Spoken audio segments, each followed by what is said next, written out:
Top rank promoter Bob Arum ipinaliwanag ang kaibahan ng sitwasyon ni Manny Pacquiao at Naoya the Monster Inoue sa kabila ng mga komentong kailangan daw ni Inoue lumaban pa sa Amerika.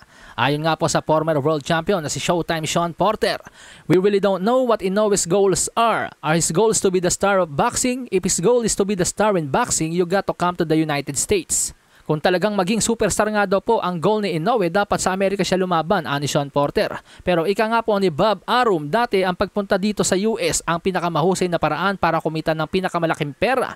Gumana ito kay Manny Pacquiao at kay heavyweight champion Tyson Fury. Dalawang beses nagawang bigyan ng laban ni Bob Arum si Naoya Inoue sa Amerika, pero aminado si Arum na sa estado ngayon ni Inoue hindi kayang tapatan ng Amerika o higitan ang kinikita ni Inoue sa Japan. Ani Arum, "There's no way he could approach what he makes in Japan. Why come here and take a step back when there's such a tremendous market for you in Japan?"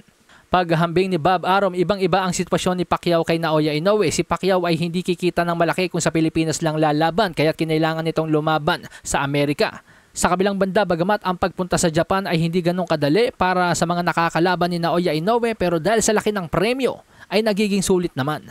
Tulad na nga lamang ng Amerikanong si Stephen Fulton na kumita ng $3 million na kung ikukumpara sa premyo ni Casimero, kung si Casimero ay kumikita ng $150,000 kada laban, ibig sabihin 20 laban ni Casimero ay katumbas lang ng isang laban ni Stephen Fulton. Kaya naman para kay Bob Arum, ang pagpunta ni Naoya Inoue sa Amerika ay hindi po makatwiran, sapagkat mas maliit nga daw po ang kikitain ni Naoya Inoue kapag ginanap ang laban nito sa Amerika kumpara kapag ginanap ang laban niya sa Japan. Sa katunayan nga daw po mga amigos, ngayon pa lamang, ayon mismo kay Bob Arum, nahigitan na ng Luis Nery versus Naoya Inoue ang ine-expect na $20 million live gate sales.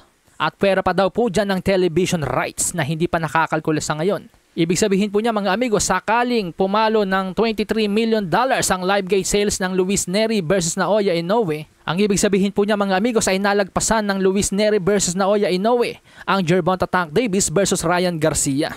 Kung saan sinasabi nga po sa balita na ang laban na ito ay tumabo ng 22.8 million in ticket sales.